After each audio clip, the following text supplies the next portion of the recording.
Are you out there, Professor Nobody?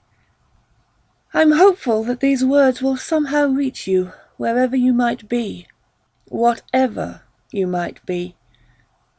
In my starker moments, I find myself questioning whether you were ever really here at all, whether those sermons that spilled from your dusty throat were not simply the vestiges of one of my wish-lush dreams. But if you did truly grace a classroom with your singular presence, if the trances you evoked were real, then I cannot help but wonder if you might return to your more dedicated pupils, the ones you left behind on this shadow-encrusted planet. Do your thoughts ever stray to me, Professor? Rarely, I would wager. Rarely, if at all. I have roamed many roads, exhausted so many different methods, all in the hope of finding you. Every one of my efforts has come to nothing. But how could it be otherwise? After all, how does one even begin questing after a man known only as Nobody, a man whose vocation is that of a secret shepherd to what he calls the true macabrists? Macabrist. It was your phrase, yet it chimed so deeply with me that I cannot help but regard it as a grand truth, every bit as immutable as love, or fear, or pain. I shall never forget that first after-hours lecture, when you defined a macabrist as one whose dreams are as a great charnel ground, dimmed by personal eclipses and slaked by a private Styx. I remember how you stated that the macabrist is free of faith, strictly speaking, but that if they were to invent a religion it would be based not on the supernatural, but rather on the grubby subnatural, underworlds. We trawl up our philosophies from our unconscious, and they emerge dripping with abjection. I remained determined to gain full admittance to the great sub-nature, Professor, if only to prove to you that I am worthy of seeing the darkness, that I am truly of the darkness. Do you see how assimilated your teachings have become with me? Your little lectures on supernatural horror, as you somewhat dismissively called them, made me feel as though I had been granted admission to the buried sphere from which I had been wrongly banished, condemned to being born into this world. I'd always thought I was the only one who longed for some grue-dimmed other world, but in you I had at last found one who understood. You voiced things which had always felt like shameful intuitions to me, ones that I had to keep pent at the back of my mind, perennially praying that they would not leak out to condemn me among the normals. But you uttered your bent observations plainly, with a boldness that could only have stemmed from experiential knowledge and a confidence I have never possessed. You taught us that the horror towards existence is not only real, but is in fact more real than we are, that it is the boundless gory foam upon which all things, known and unknown, merely bob like so much flotsam. I was the best pupil you could ever hope for, Professor, if only you would return to experience the fruits of your teachings. I can still see you creeping toward the classroom door on that night, can still hear your parting words echoing through the halls of my brain. Good luck on the final. I waited for that final examination, waited an unmentionable span of time. After more anguished nights than I care to recall, I came to suspect that the final was not to be held in the cosy confines of your classroom, but in the world at large. And then it all became so obvious. For what were your lectures, if not impressions of life beyond the theoretical, echoes of the palpable nightmare that succours us all? So I began to prepare for the final. My preparations were unique and rigorous. I used the earth as my reference material. I tested myself in various ways. I now have so much to show you, Professor. This place, for example, the dank storage locker where I, Maximilian, and the others have taken temporary refuge. Instinct instructed me that this city was a good place to stop and try once more to make contact. You'll likely recognize this regulation notebook I'm writing in. It is one of the dozens that I rescued from the ashes of your old schoolhouse. I have stained their leaves with the details of my lavish nightmares, and of the awful waking deeds I've committed. A curious development. I can no longer discern which entries are recollections of my nightmares, which the record of my worldly actions. Do you know that I carry with me a charred fragment of the lectern behind which you once preached, Professor? This blackened splinter is reticulated and warped, and perhaps this is apt. Each night I swaddle it inside my jacket, which doubles as my pillow. I do not sleep well upon it. Sometimes my fitful slumber is banished by the sound of a school bell, although I am aware that it is only a passing siren or a car horn, or a distant scream. I still instinctively bolt up, thrilled by the possibility that your class is once again in session, that you have returned with fresh teachings from afar. Perhaps, and may I be forgiven for any hubris, I can teach you some fresh lessons as well. For example, how you would have relished the trip Maximilian, his entourage, and I made to a neglected estuary in that degenerate little town north of the border. There, under a shawl of polluted cumuli, I hearkened to your tales of the great plague ships that had once damned these shores, how that fleet had emerged from a noxious mist, gliding gracefully into port, their rudders manipulated by a fell spirit far beyond mankind's grasp. You said their hulls had been brittle wormwood, their sails the pelts of gods long crucified and flayed. These galleons that crept into port and let their cargo of vermin come vomiting out, rat-backs seething with infected ticks, their innards black with disease, these creatures that scuttled into every nook of the city, plopping toxic droppings into the grains, tenderly nibbling on slumbering flesh. I did what I could to recreate and reify this myth, Professor, using a special white powder I'd concocted. I watched the normals wither inside their pathetic little houses, crumpling like puppets with clipped strings. I, of course, was unaffected, having donned my proper vestments. If only you'd been there with me to share these delights. Maximilian has set up his observatory in another locker a few doors down from mine. Though he was never part of your class, I always believed he was sympathetic to our cause. The wedding of his technical prowess with my instincts resulted in what might be the best tool a cruddy human has to follow your spectral trail, Professor: the observatory. In the early days, just after your departure, Maximilian seemed to be suitably intrigued by my vigorous hunt for you.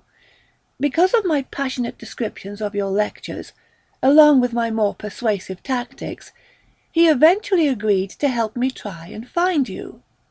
He was, I believe, sincerely hoping to meet you, to learn what you had to teach. But as the months crawled past, without any sign of your return, Maximilian began to lose patience. Our sessions became briefer and more hopeless in tone. I knew it was only a matter of time before I lost Maximilian too. When I broke the news to him that we would have to travel further, he was most resistant. It required great incentive, but eventually he acquiesced. But earlier tonight he informed me that he's had his fill. He begged me to give up the vigil. This, needless to say, will never happen. I managed to deceive Maximilian into believing that tonight would be our last attempt to call you back from the rim of the darkness. Based on this lie of finality, Maximilian reluctantly complied. As the grey daylight bled out in gloaming, I donned my vestments and set out to meet with Maximilian at his observatory. I feel I should pause here in order to describe my vestments to you, as I'm sure you would approve of their design, which is every bit as pragmatic as it is aesthetic. With my vestments I become the plague doctor of old, guising my face beneath a gas mask with a long beak of black leather. My ratty wide-brim hat adds a ceremonial touch, and my ragged duster coat is suggestive of the shroud. With a walking-stick of lashed femurs in hand, I love to stroll the poisoned wastelands. Earlier this evening, as I made my way to Maximilian's locker, the clamped doors passed by my peripheral vision in an indistinct swath of corrosion and rust. Boulders of grey clouds had smothered the last of the daylight, and made the sky appear heavy and low. There was a distant pearl of thunder. The rain never comes. Maximilian was pacing about the observatory's open doorway when I arrived. The smoke of one of his trademark black cigars swirled about his head like a personal fog. He was wearing his October coat, a threadbare dressing gown of silk, emblazoned with a tapestry of autumnal shaded leaves. It billowed about him in a dervish sweep. I gave him this coat some months ago, when we began our quest. I made Maximilian promise me to only wear his vestment on auspicious occasions, namely the sessions when we try to observe you, Professor. I waved to him, but he did not reciprocate. His first words to me were, "Tonight is the last, J.P." His tone was one of resignation, even melancholic. "The others and I had a meeting this afternoon, and we just can't do it anymore. If tonight's probing fails, if we don't get a response, we'd like your permission to move on." "Move on to where, exactly?" I asked him, hoping he would see that one city is just as doomed as the next. I then enforced the point that my work was not yet done. Maximilian, visibly deflated, flicked his still fuming cigar onto the littered asphalt. He looked soundlessly skyward. Perhaps for him the clouded constellations offered instruction. I know little of the mechanics of his observations. "Let's go," he said coldly, before striding back into the observatory. The others were seated around the musty cube of a room. The woman quietly sobbed while mindlessly spinning the gold band on her finger. I moved to one of the grubby plastic lawn chairs that were splayed crescent-wise before the hanging bedsheet that doubled as a curtain. Maximilian disappeared behind this crude drapery. His and the other shadows beyond it began to move. I heard muttering, then the sound of someone screaming. The sheet was peeled back, revealing a man, gaunt and naked and quaking. He was seated in a chair made of metal. There were wires taped onto his brow. His limbs were tethered with leather belts. Maximilian gave no word of explanation, but our familiarity with the ritual meant none was required. He roughly pried the man's jaws apart, in order to administer the tangerine-coloured liquid he regularly prepares in small batches. In no time the lashed man's screaming ebbed, allowing Maximilian time to check the wires. In a few moments the man's eyes became like saucers as the lysergic medication took hold. Maximilian switched on the antiquated television set that he'd wired up to the man's head. The images on the screen were hazy with snow, but were unquestionably those of some subnatural state, a place replete with terrorisms, squirming things, things akin to plucked birds or stillborn infants, things that were withered or reticulated, or mere hissing fog. They swam upon the screen, all these abominations, churning upon and within the fabulous unshaped dark. The lines began to form, a topography of sorts. Waves of ugly dull light, like a phosphorescent sludge, passed across the monitor.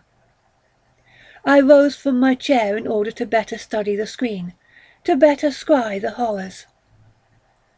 We were searching for you, Professor, peering like seafaring folk looking into a fog, squinting for the signal fires on the shore.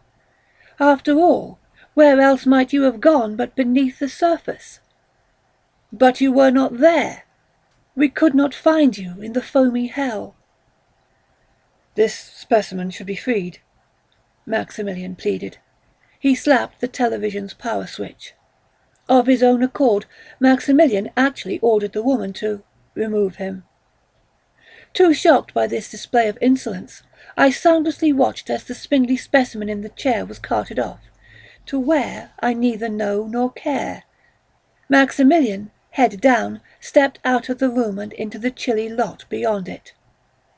I sat in the observatory, trying to ignore the overwhelming sense of nihilistic hopelessness that was tiding up within me. I looked about and saw only blackness, truly the only thing ever witnessed here by Maximilian or me. I rose and shuffled outside. Maximilian was standing stoically. Bluish smoke streamed from his freshly lit cigar. His October coat was wadded up on the ground, as though it had been flung there in a rage. "No more," he said beseechingly. "Please, J.P., no more." "We can't just resign from it," I said. "It's a part of us." "It's a part of you," he corrected me. "But after all these failures, can you not see that I was right all those months ago?" He sighed, placed his hand on my shoulder. It was the first time he'd touched me in ages. "Things have gotten way out of hand, haven't they? You'll admit that, won't you? This isn't working and you know it, but you probably don't know how to make it stop. But I'm telling you, J.P., it's very easy. Just let us go. I want to take my family and leave here, this place. We won't try to stop you, J.P. We won't even tell the authorities. I give you my word on that. We don't want any trouble. We just want your permission to leave." "And go where, exactly?" I returned. "The plague's widespread. It affects more than just Crampton." "I know it was a lie, Professor, but at the time I was desperate to maintain your vigil." "We're willing to risk it. J.P., let us go." I started to laugh. It was a reaction that shocked me just as much as it did Maximilian, who glared at me with disdain. "You really don't get nobody's message at all, do you?" he spat. "Why don't you enlighten me?" I said. Maximilian ground the cigar under the toe of his shoe. "It's horribly simple. Think for a moment and you'll get it. The message is, there is nothing to do. There is nowhere to go. There is nothing to be. And most importantly, there is nobody to find. There is no Professor Nobody. There never has been. It's you, J.P. It's you." "Preposterous," I muttered. "Absurd." Maximilian held up his hands. "Think back. I was your therapist, remember? Your parents sent you to me because you were suffering delusions. There was no Professor Nobody, no plague. You killed them with homemade anthrax. I was there, I saw it. My wife and son and I. We're not your companions, we're your hostages. And we want you to let us go. It's over, J.P. I've been trying to help you see that for weeks now, trying to get you to turn yourself in. But I'm giving up on that.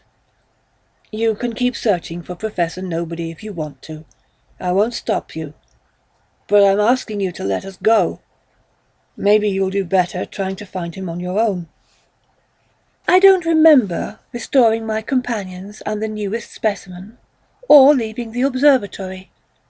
The next thing I recall is slumping down upon the curb and staring down at the trash heaped there.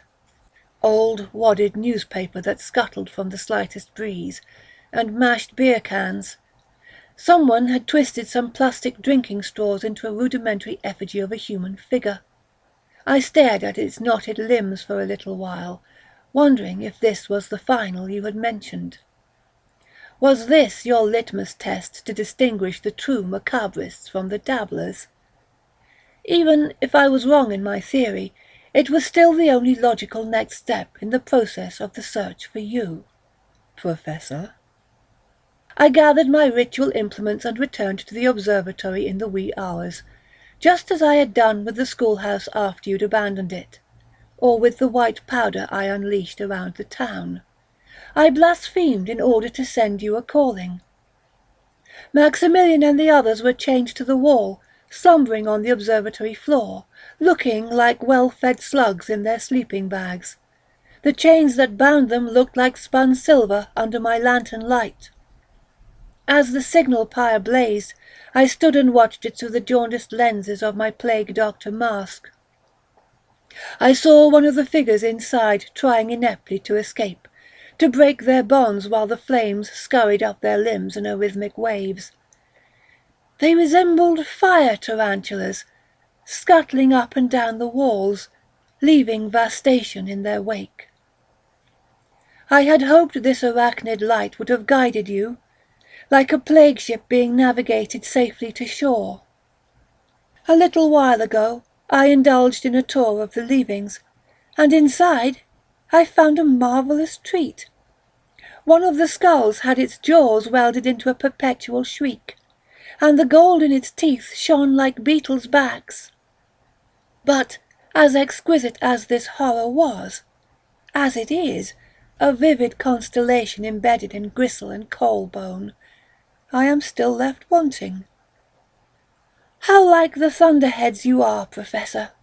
You prowl the sky, never enough for me to sense you, but far enough away for me to doubt your presence. And like these prowling clouds that never unleash their rains, you never fulfill your promise. Who shall swallow these horrors with me? Who is there out there in those dead lands who can comprehend the poetry of this half-toppled abattoir land? Who else might draw equal delight from this wakeless nightmare of being? And the storm in my head rumbles its retort. Who understands this horror? Nobody. Nobody.